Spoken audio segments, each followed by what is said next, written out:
every time I put the docket together, I'm like, they don't think it sucks. I still have that. And then you guys Oh, are like, no. oh, it's a, yeah, I yeah. think- Asid, I commented on this one. This When one's do good. I ever comment on these dockets? I'm I like, think oh, the thing about, we'll talk about it in a second, but there's some really interesting, you do a good job of this, Asid.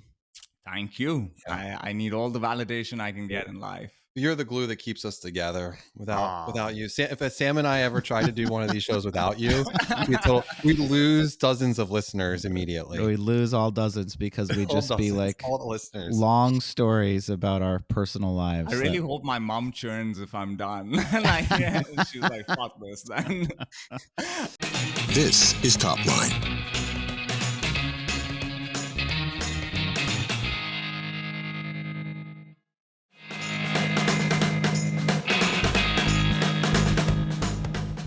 This month's sponsor for Topline is Clue.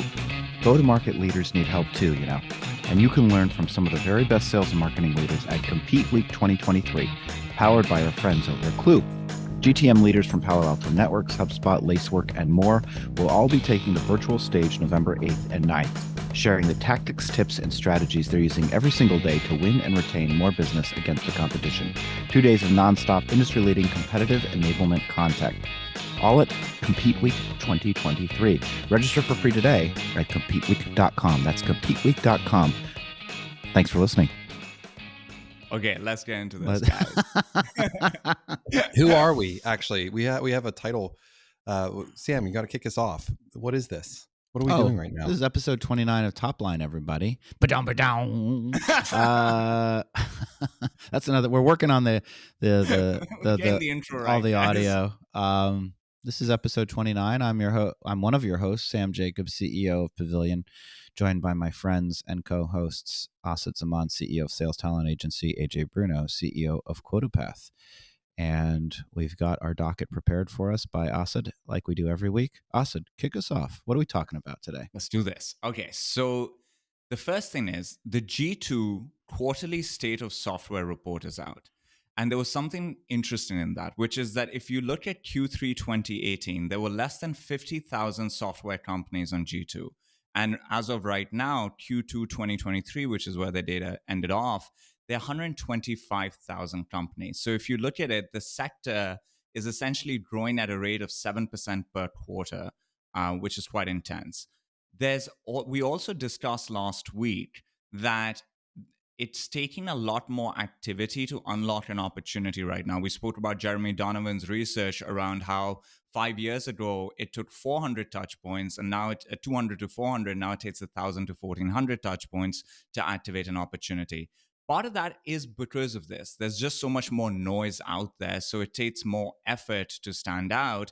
And then you've got the economy where interest rates are higher, which means that demand is harder to generate. And those two things converge and make demand creation so much harder than it has been for 10, 15 years for all of us. And so in moments like this, everybody starts looking at their channels that they generate demand from and trying to optimize for the most efficient way to generate demand, and also start looking at new places to generate demand from. And so there's this rise in conversations around ecosystem-led growth in recent times. Crossbeam, which is a leader in the space, they have some really interesting data out there that shows that ecosystem-led growth sourced deals are 53% more likely to close and 58% less likely to churn. If you can generate a significant amount of deals from your ecosystem with those type of numbers, it makes a significant impact on a business. But Jason Lemkin finally came out and provided the counterpoint of view on this. Around attach rates. And so he wrote this whole article, but there was this one part of the article where he gave an example of a conversation he had when he was a founder with a potential partner. And the person on the other side, she said this. She's like, I don't think any of us can make any money here. The best attach rates of one product to another are maybe 2% in my experience. So since this is a B plus, A minus affinity, let's say 1% is our best case. We've got a lot of customers. We've got 100,000 customers. But if with this attach rate, after a bit of time, you would get 1,000 customers. Even if we split the money 50-50, that's only $100,000 a year, and that doesn't even pay for one engineer. And so it makes one wonder, about these partners. How many of them do you need? And if you're going after partners in your space that are your ideal targets, if they already have a bunch of really good partners, I don't think they can have, let's say they have 10 good partners already, the attach rate for 11, 12, 13 might be less than 1%. And so I think the question becomes, if you put Crossbeam on one end of the spectrum, saying that this is the best channel to generate demand from, and now Jason Lemkin on the other side of the spectrum, where do you guys land on this? AJ, how do you think about this? Well, first of all, I have a bone to pick with G2, so I'm glad you brought them up. So let's go there. Do either of you guys pay attention to G2 for your own companies? No. I do. Ooh. And I have for years, and it's become this very frustrating experience. But I agree, it's a big part of the channel. We noticed this really early on when we started to go down the G2 bucket, is that there were two bigger companies that just like were just like basically gaming the system. And they were over 1,000 reviews. They didn't even have like 100 customers. They're over 1,000 reviews. And today the category that we're in has like 10 companies, and there are like thousands of reviews for those players and for another player in the space. Now, I think we have like 170, and we've gotten genuine users to actually use it. But this other company, this kind of like third company that came in a couple of years ago, is based in India, and they hundreds and hundreds of reviews. I just think it's just like this part of the problem, not part of the solution. And then on top of that, you have all these fucking badges of like spring badge, winter badge, all of these things. Notice that AJ is not answering the question. I know. I'm just using this as a platform on G2. I told you I have a bone to pick with G2. So here we are. Get out of the way, motherfuckers. Fuck you, G2. Okay, so I'm going to answer your question now that I got that out of the way. And that was really cathartic. Thank you, Austin. I think what they're doing is what D2C companies do on Amazon. So if you're a new D2C company, you want to put your product up there. Yeah. When we do on Amazon, we care about the reviews and the ratings. And so the companies in India, Pakistan, Philippines, China, that are literally, you pay them for reviews. And well, so what were they doing? They were sending packages to random like people's houses. Remember that a couple of years ago? Yeah. This was the review, gaming reviews. It is what it is. It's the world we live in. Anyway, answering your question, I think Lemkin is pulling in his experience from years and years ago, and like Crossbeam is today's world. A platform, we talked last week about the mass consolidation of platforms, and you have to be able to solve more than one problem. What's a better way to start by solving more than one problem? Partner with other companies. Now, the problem is if you're below $10 million in revenue, you're basically doing these Barney the dinosaur, by the way. Yes, I threw that reference in. These Barney level partnerships where you don't have a clue what you're doing. You don't have the resources to do it. And I think back to the CEO Pavilion Summit at the beginning of the year in Miami, and like the partnership that Asher Matthew led with Kelly and Alex Buckles was on the stage. I'm trying to think. Blake was on the stage. Yeah. And how I know, Austin, you were hanging out by the poolside at this during this one. Yeah, you got called out.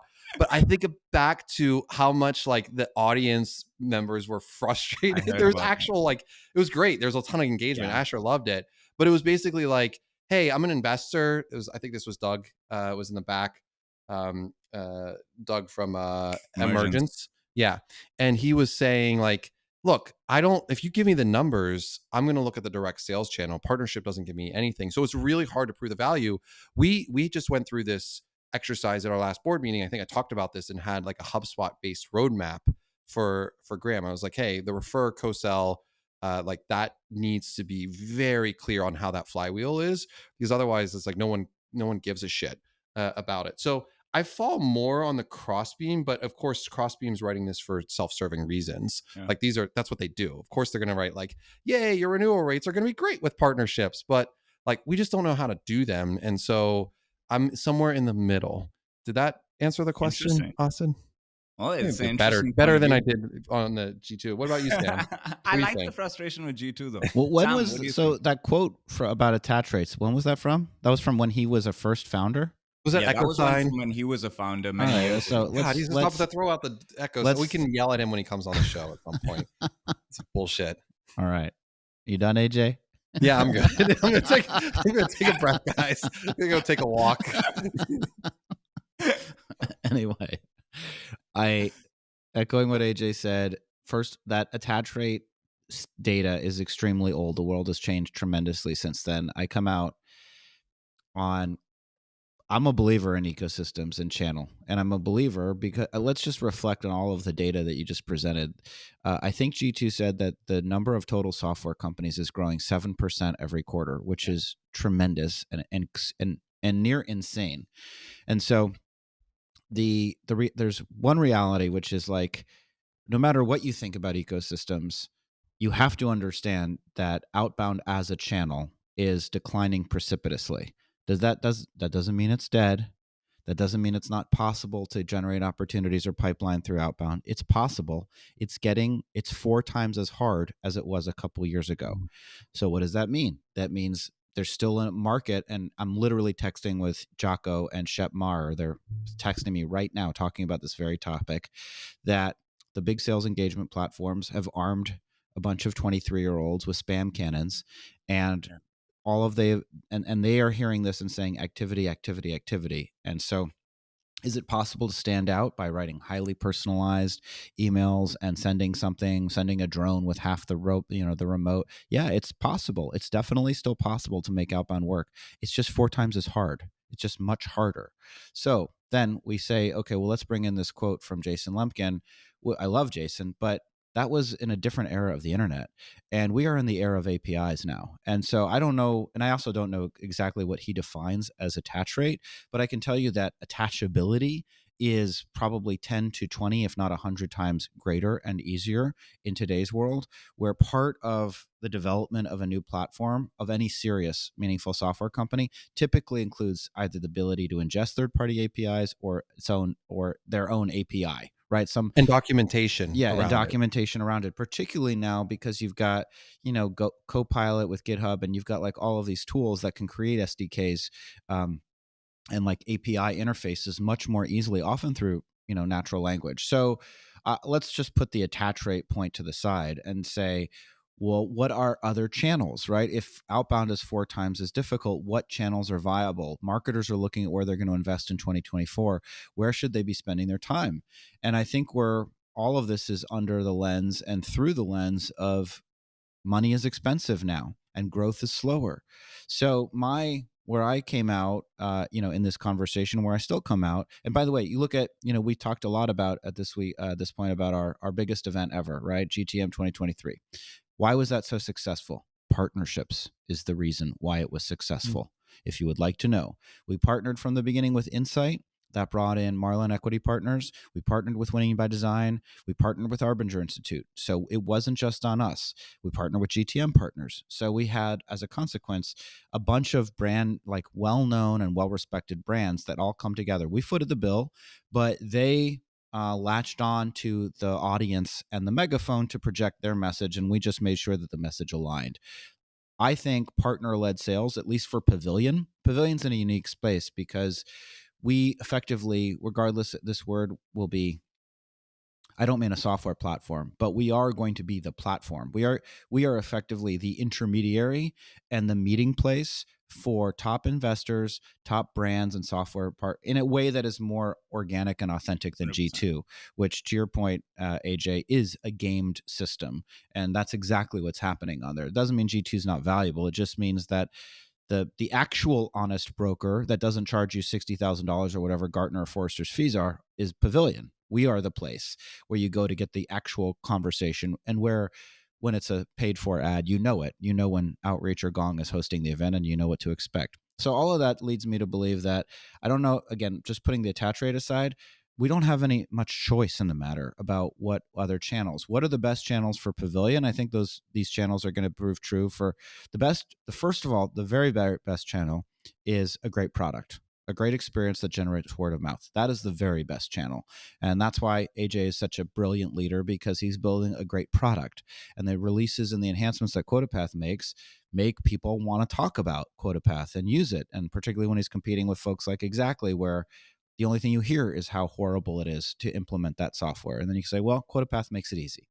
So that's the very best channel. And then the second best channel is, again, organic around that, amplifying your customer's existing message.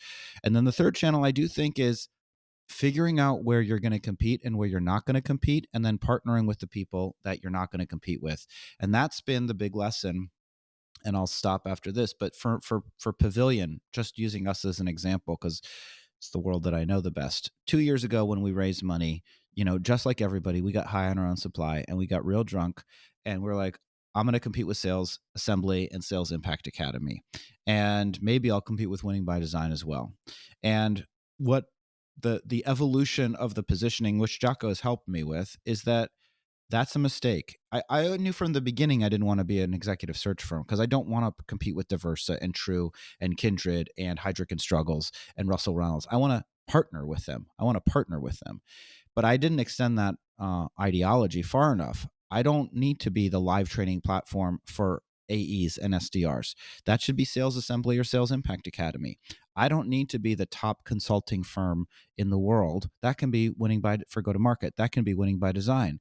I don't need to start my own fund. That can be GTM Fund, or that can be Stage 2, or that can be Insight Partners. And me not doing those things means I can now partner with all of those people. And all of those people can help support my growth, and I can help support their growth.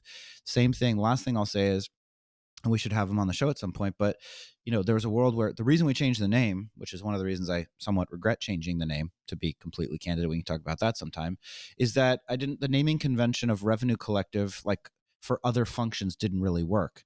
And I wanted to go into Finance Pavilion and HR Pavilion. And that's another thing we're not going to do. So what happens when we decide we're not going to do that? All of a sudden, the best CFO community in my mind is Operators Guild. And that's run by my friend Casey Wu. So now I can partner with Operators Guild, and we can build, we're talking about this concept of like an Epic Pass, where you pay for one membership and you get access to Operators Guild for your finance people, Pavilion for GTM and CEOs, maybe Reforge for product people, maybe Troop for HR. I couldn't do that if I was trying to be all things. So for me, my growth will be partner led, because I just can't afford to hire a big sale. I just can't afford it. And for me, the consequence of that is I'm thinking more and more about my company, less as a venture scale company, but more as a company that is profitable and efficient, and probably more attractive to private equity investors than to venture capital investors. Long answer to your question. And I'm sure Austin has like follow-up questions here as well. So I'll make this short, but the really thing that struck me in there that was really interesting is the pivot. And I'll say the pivot in terms of how your partnerships, because when we joined Pavilion, it was very much about exclusivity and like, hey, you own this category, we're not going to let anyone else in. So as you've made this shift and this change, what are some of like the challenging conversations or lessons learned? I mean, you probably still have this on a daily basis where someone says like, hey, why is this? I don't know. Maybe there's like an old guard, new guard feeling to it, or is that not happen as much? Well, it's been a lot easier because all the sponsorship dollars have dried up, right? Well, so that's changed. Yeah. So when Reprise was cutting us $300,000 checks just for category exclusivity with a bunch of vaporware behind it, was real easy to give it to them. But I think this is, and it always felt, I'll tell you, the origin, which was wild, was that our first sponsorship, we can talk about something else, but our first sponsorship was SalesLoft. Kevin O'Malley, first VP of marketing at SalesLoft, paid $10,000 plus the cost of the dinners to do 4 quarterly dinners in New York for the community. And when Outreach acquired Sales Hacker, Max had a bunch more money all of a sudden. And he came to me and he said, all right, I want exclusivity, and I don't want SalesLoft employees to be able to join Pavilion. And I said, okay, because he cut me a $250,000 check, which was a very large check at the time. And I think that was a mistake. I don't know if it was a mistake. It was a sign of the times, but I think it was anathema to this idea. If we are the true honest broker, if we truly sit in the middle, we should really not have we should work as hard as we can to not have any category exclusivity. But the benefit of that choice became easier when everybody didn't renew their subscriptions. Well, and Max told me that story, and had also Sydney Sloan, who was the CMO of SalesLoft, she's very, very, very talented. Yeah, she's CMO. But I think there was a little bit of a changing the guard at SalesLoft, and they were like, no, I don't even know what this thing is. So like it was easier That to is hand exactly off what happened. to Outreach. So Max overpaid is what I think happened. I don't know about that. I'm just kidding. But to your point, that it has been somewhat. There's certain people that it's a difficult conversation. But I just think the sponsorship business that we're currently in, which is pay for events, sponsor GTM, sponsor CEO Summit, that's just a healthier, better thing. I think the to have exclusivity for category, the premium would be so much higher now than it was ever before, right? Because the benefit of having the top 10 companies deeply involved in Pavilion is significantly larger than having number one be really involved, right? So like you'd have to charge them so much more to actually get that exclusivity now for it to be worthwhile for you. So that'll be interesting to see how it plays out. I think you said something, Sam, that is really important, which is that in a world where there's so much more noise, we've gone from less than 50,000 companies in 2018 to 125,000 software companies now. Every category has so many more players than ever before. I think really doubling down on creating functionality that is truly exceptional compared to the competitors is so much more important right now than before. So it makes me think that there were a lot of older executives who used to say, I don't care about competition. I play my game. I look at them sometimes, but I don't care. And I think now the game's probably a bit different. You should have an intimate understanding of your competitive landscape and be able to find that white area where there's a problem that your customer has that no one else is solving really well. And if you create the best feature for that particular thing, it gives you a competitive advantage. I think that Jason Lumpkin calls them 10x features. Like the need for that increases a lot in a market like this. The other thing that in our personal experience with partnerships, so we had no partnerships in 2020. When I took over, till then, we were primarily an outbound sales team driven organization.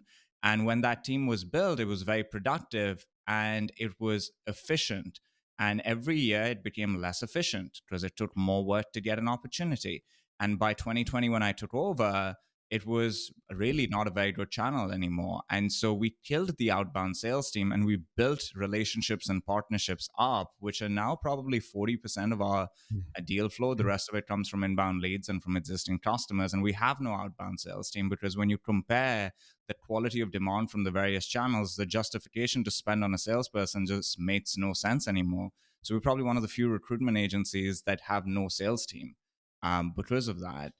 Let me make you a point related to that, right? Which is like, there's two things that happen with these numbers, right? The Jeremy Donovan numbers of 1,000 to 1,400. Broadly speaking, right? You either need to work 4 times as hard or it takes 4 times as long, right? And then look at us on this podcast, right? And it's like did the world need another podcast? 100% no, it didn't. Right? There's lots of podcasts. However, there's always room for an interesting story, for interesting storytellers, for interesting personalities, for people that, okay, that's true, but it's going to take a fucking long time. So the only way, but that's okay, right? It's either 4 times as much work or it takes 4 times as long. So what's the strategy? This is sort of my point about the whole thing. The whole thing is, partnerships probably don't work as well as outbound did in 2020. Nothing does.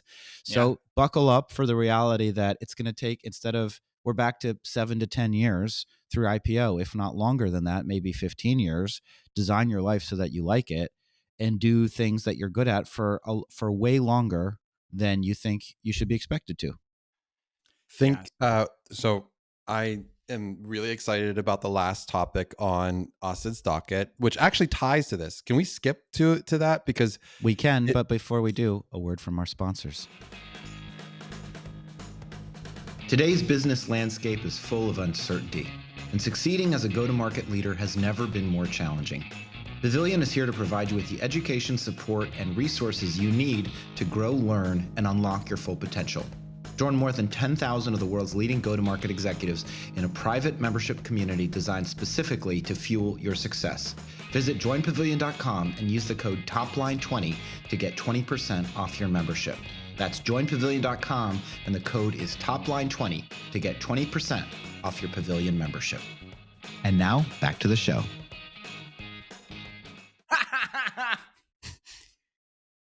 And we're back. Austin, you're not allowed to laugh during that time. Can you mute his track? Hilarious. You It know would be why great a if- person laughs? The science of laughter is that you hear something that you did not expect to hear. Yeah, I And know. so that was like totally unexpected for me. And It was really good. It was perfect. No, right. I think that the really long time is what is at odds with today's world, where Jason Lemkin had I'm not stealing Austin's thunder here, but had a really interesting post about home and work life. And the one thing that was like we don't have right now is consistency in doing a thing over and over again. When we talked to Carta about their insights, the average tenureship in that report was 2 years. It's not anywhere close to long enough to get really good at something.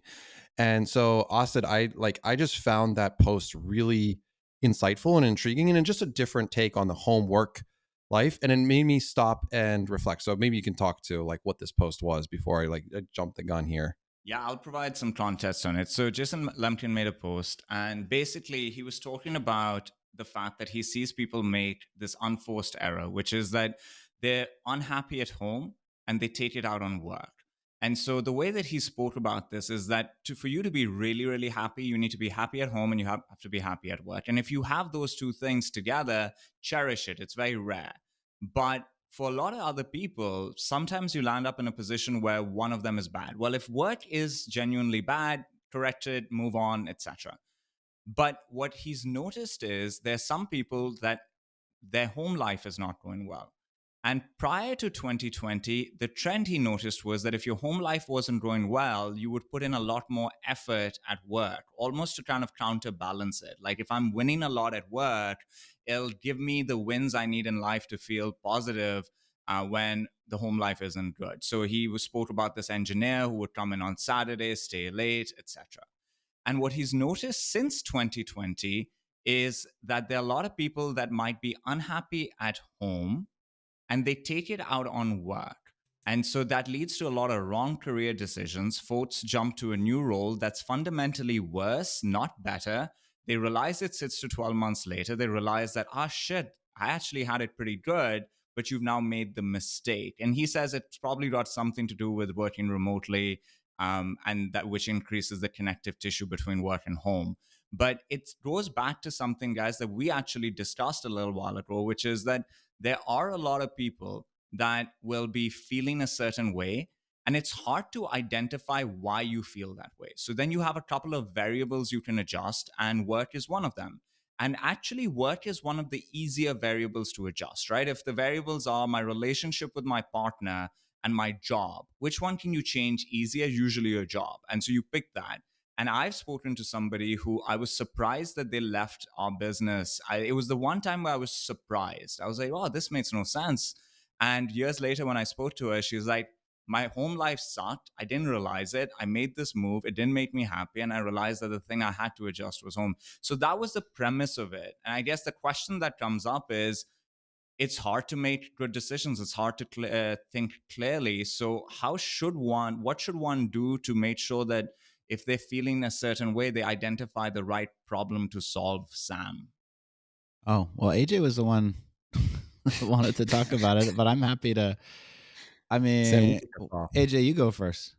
Okay. Well, I find this fascinating topic for a variety of reasons. Like leadership just is something that the three of us, we study, we're like try to become better leaders.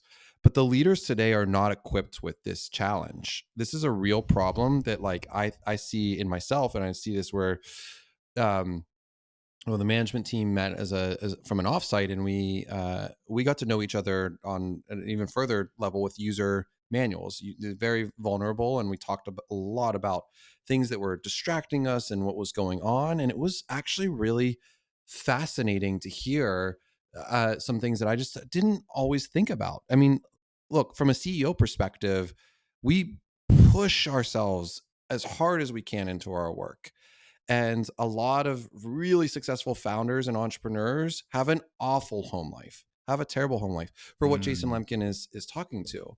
And we've all, to also to your point, like I've had times where someone up and quit and then they moved to like Chicago. And like I find out later is they were out of a bad relationship. They were getting out of a bad relationship and they were just leaving everything behind. And that's okay. That's fine. But today's world is you can't really do that. You're at home and you're also attaching to work. So it's like if you wanted to start over, you can't, it's really, really difficult to do that. Human beings aren't equipped to change. So us as leaders have to add another, say, a level of empathy to our conversations and to our discussions that we haven't traditionally had to have. And our teams are smaller than they've ever been. So this matters more than ever because the like ripple effect that it has. Typically if you had an IC, an individual contributor that was having, it was like, well, I'm, from a CEO perspective, like that's not going to, whatever, who cares? But today's world, it's like, no, that actually, like that affects the entire organization. That affects the culture of the organization. We have to take proactive action into that. And so what I found fascinating about Jason's post is that I just like stopped to reflect on my own team and what's going on and some of the personal challenges. And I would say, and I don't know if this is true for you guys, there's been some really fucked up personal things going on in people's lives, whether it's family members getting sick. Well, it's just like I don't, it's Obviously.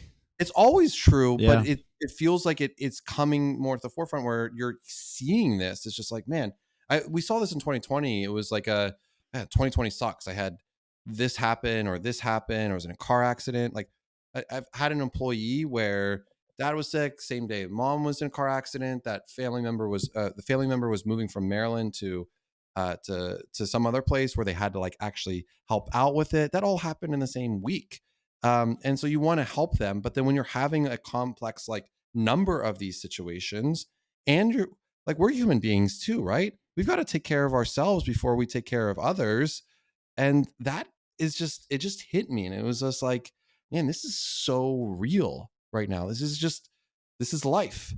And This it's is, new. Like, it's because new. I think you nailed it on. I was talking to the founder of SDA actually.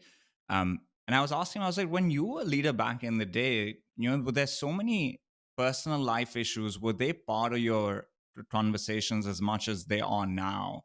And he's like, they were not. Like, people No. really compartmentalized home and professional life. And that distinction, I think, has gone away. And these two things have merged a lot.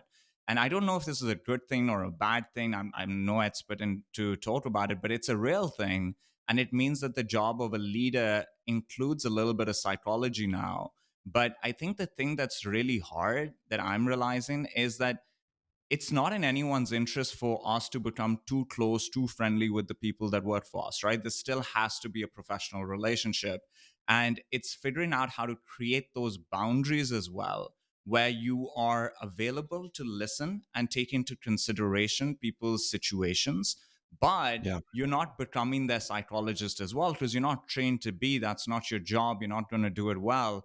And I find in conversations with leaders that this distinction is what they're struggling with the most. Like, how do I create those boundaries where somebody feels safe to come to me and say, listen, I'm a little bit off right now, but it's not like every one-on-one after that we're spending all of it talking about that particular thing and how they're feeling. That I think is also a struggle for people.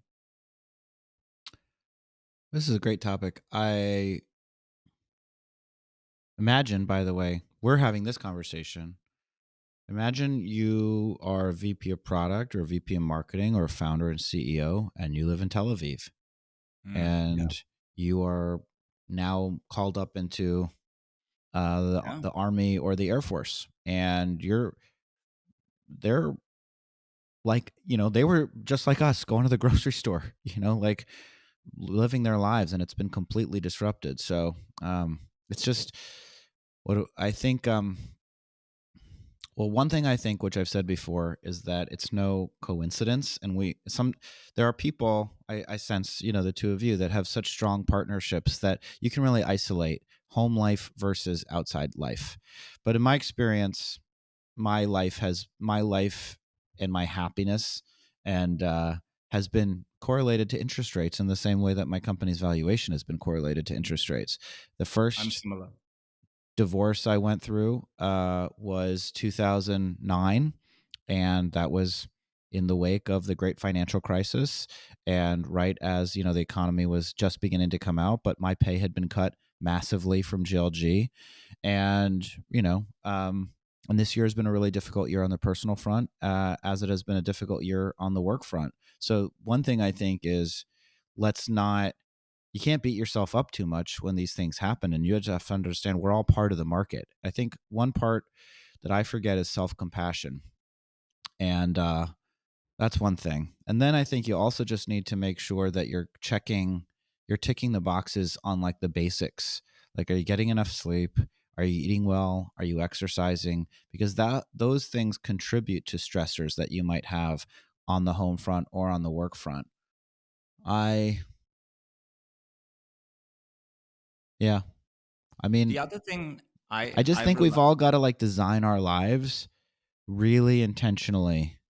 yeah, In a way, we didn't have to be so intentional before, when the market was great and everything was going great, and you got a big raise, or you sold a bunch of secondary so you could paper over some problems in your relationship with a few nice trips, and everything didn't feel conflict oriented. And then let's say you got fired, or the market's down. Now you're budgeting. Now things that you want to do or your partner wants to do are more expensive on a relative basis. You can't just have all of the things that you wanted, and you're having tougher conversations. Yeah. So This is to the crux of it though. And this is what I like from a CEO perspective, I struggle with, because I've worked on that design for myself. And we haven't talked about this, but like, we talked about healthy greens, or we talked about restore cryotherapy. I take cold plunges every day I have for the last 3 months. I do 10 minutes in really, 46 degree water, 10 minutes. And it's my mindful and meditation. This has not come up. And I'm not this like guru of like doing, I actually do it. I feel immensely better afterwards. So it's a run, and I jump in a cold plunge. There's Sam smirking at this. He's like, whatever. what are you So, talking about? I swam. I'm Googling Sag Harbor water temperature right now, oh, which I'm is really? googling how because I much went swimming this morning. 46. It's 61 degrees, so you're way 40, colder than me. 46 degrees for 10 minutes every day for the last 3 months. I had I my had to friends Google over. what that meant in Celsius. I was like, I have no idea what I had this my is. Is it friends cold? over That's really from cold. Penn State. We went for a run, and then they couldn't last. All of them couldn't last more than a minute, but you get really used to it. It's great. I love it.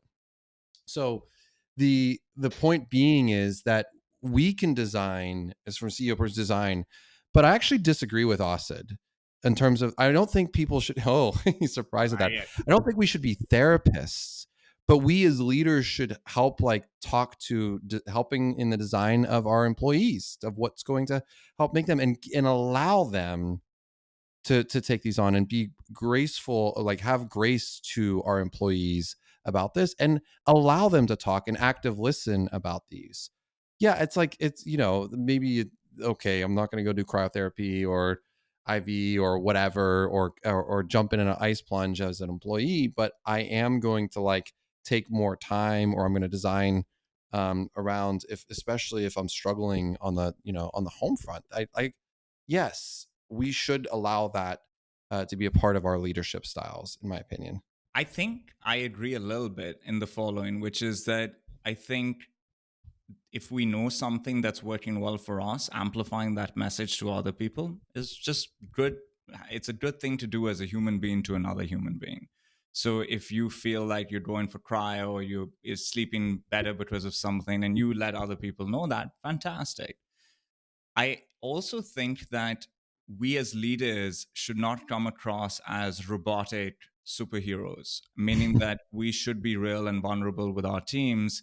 I remember when I was becoming CEO, I'd asked a couple of people, like, how do I not screw this up? And one of the pieces of advice that really worked well was that don't come across as a superhero to people. Like, be vulnerable. Like, if you're feeling a certain way, and you're able to find a way to communicate that to your team, they'll feel more open to communicate with you when they're feeling a certain way. And you do want to create that psychological safety. And listen, I've got tons of mental health issues. And so I openly share, and I think it creates a little bit of a safe environment for other people. I think that's also okay. But we had the person who wrote Radical Candid. Sam, you brought her in for a talk a Kim while Scott. ago. Kim Scott. Kim Strawn. And she was talking about this example of an employee that had started treating her like a therapist. And one of the things that she did was she noticed that every meeting with this person would start crying, and it became just the core part of their relationship became this person's personal life issues. And she came up with a strategy where she took out the tissue box from her office, so that when the person would start crying, she'd get up and say, "Hey, let me go get you some tissues." And she would leave the room, give the person a couple of minutes to collect themselves, come back with one or two tissues and some water, and allow the person a chance to reset. And I think that's the type of thing that I'm talking about, which is that you can't become their therapist. Like, you have to create psychological safety and all of that, but you cannot be their therapist. And so there's a difference between a person feeling safe to come and tell you that they're dealing with something.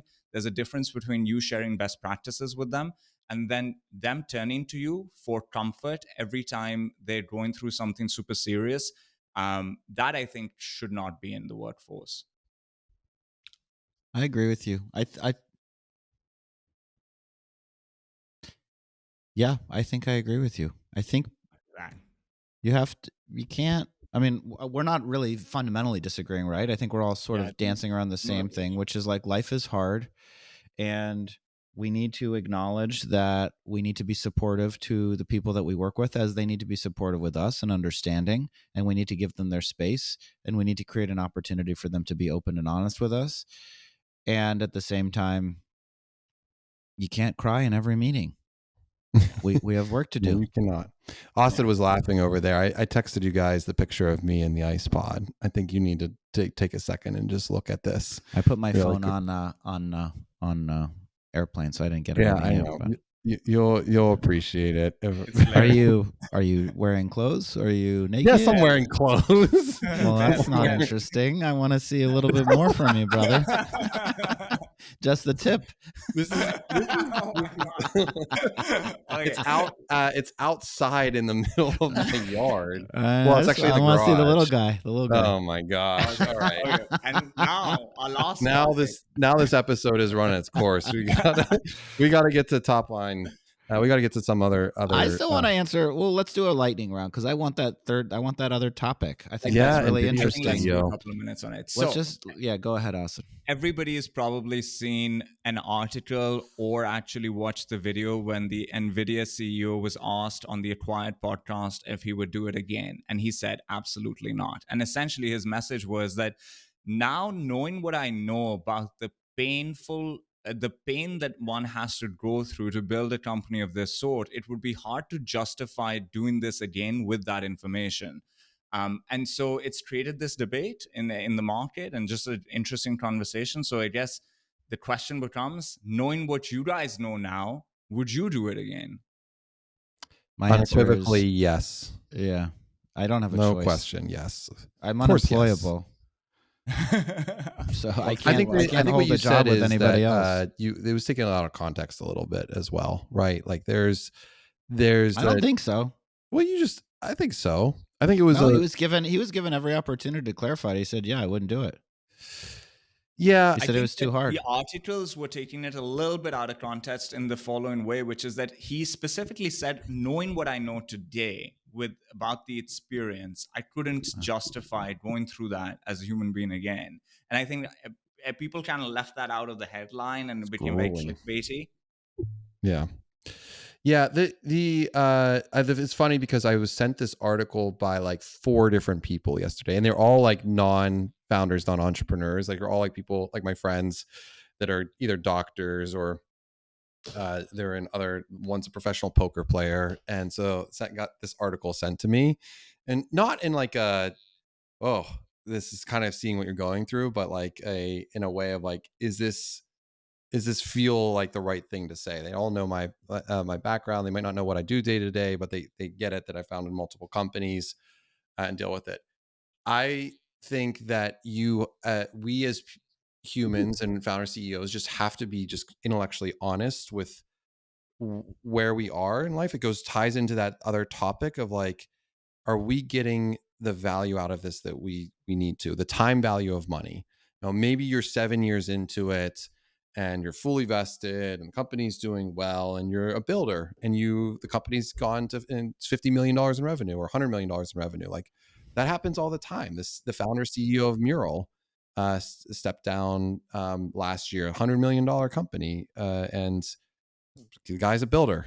So pretty obvious. And it's just being honest with what you're trying to achieve and what you're trying to get out of it. And I think that can lead you to some great places. We all have great CEO coaches. We talk a lot about our CEO coaches. I think our CEO coaches can help lead us. Oh, Sam, what are you smirking about over there? Did you finally see the picture? I saw that picture. You finally saw the picture.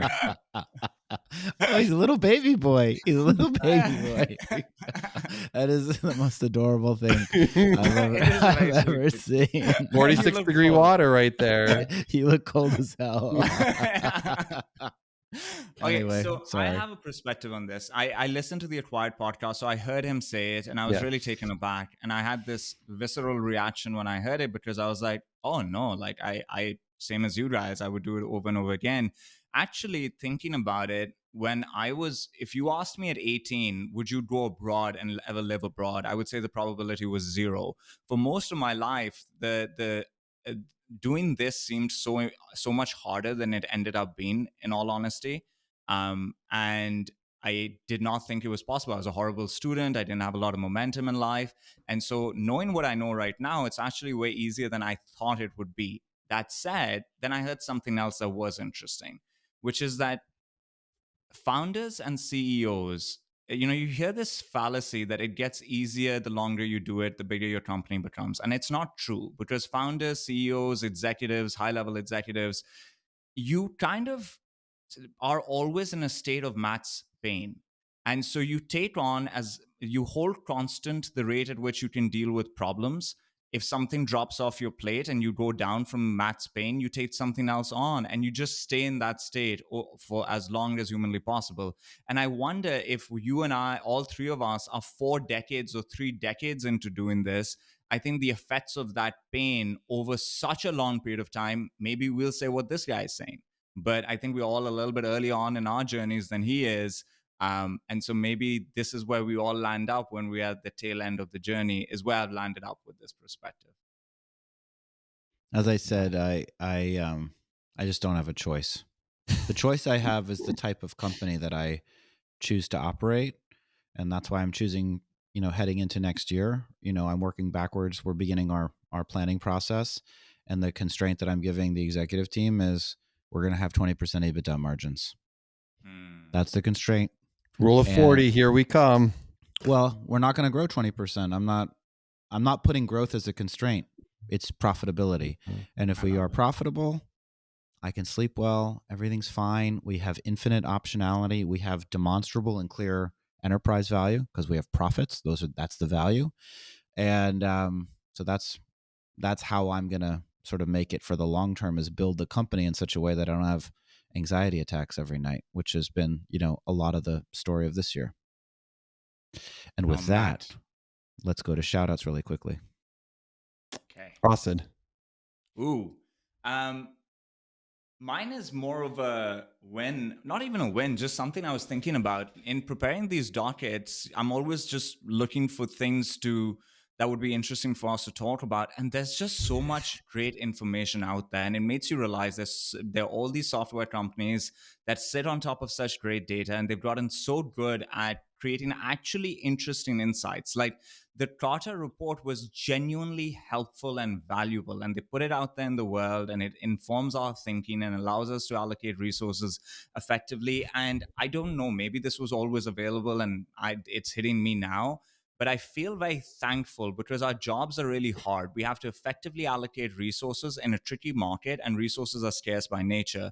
And you got to get it right as much as you can. And that's really, really hard. And the more information you have, the better opportunity you have to make the right decisions. And I feel so equipped by the ecosystem in a strange, weird way, like by people that I've never met and never talked to, are doing things and putting things out that are informing my thinking. And I just feel very thankful for the ecosystem as a whole, maybe. That's my shout out. another shout out effectively for Pavilion. So thank you again, Asad. There you go. AJ, how about you? I'm going to shout out the pod company who makes those wonderful ice pods, that ice plunge that I jump in that I just brought up for the first time, because at the beginning of this episode, Sam, you said, AJ, you seem like much more like, I don't know, happy, relaxed, calm. And as a part of like designing my life, I make sure I have an hour where I go for a run and jump in that ice bath. And it's, I definitely feel Who's the calm. company? Who makes it? The pod company. That's literally what it's called. Awesome. All right. Yeah, the pod company is the shout out, ice pod.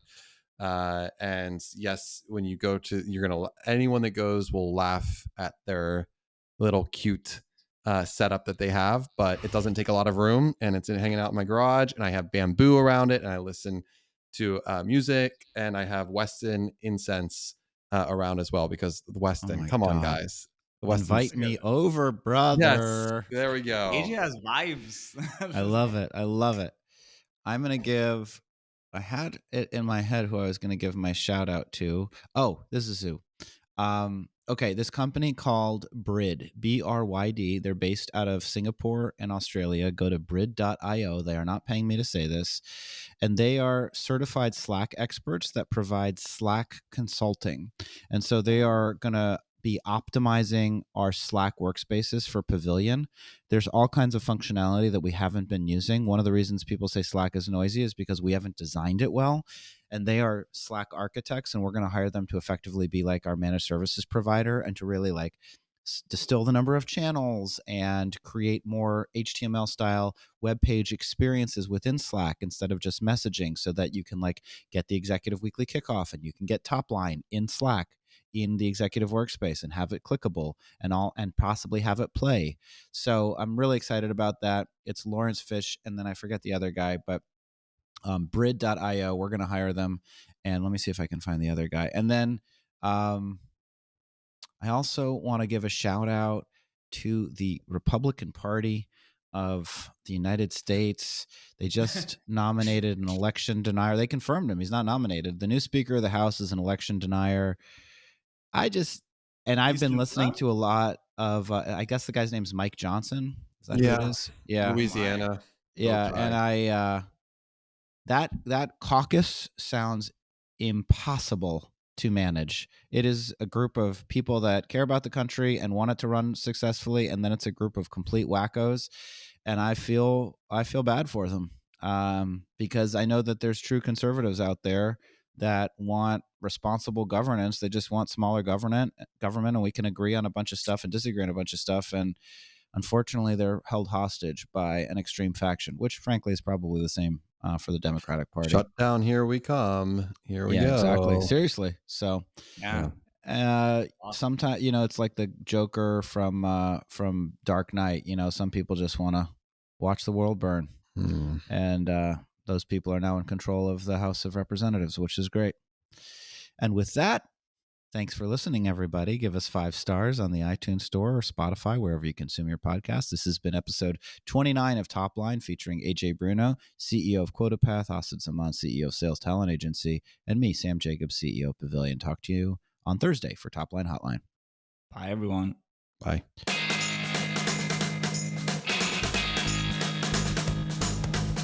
Thank you for listening to this episode of Top Line. To learn more about the trends, news, and developments impacting the world of B2B SaaS, head to joinpavilion.com, where more than 10,000 of the world's top go-to market leaders go to achieve and unlock their full professional potential.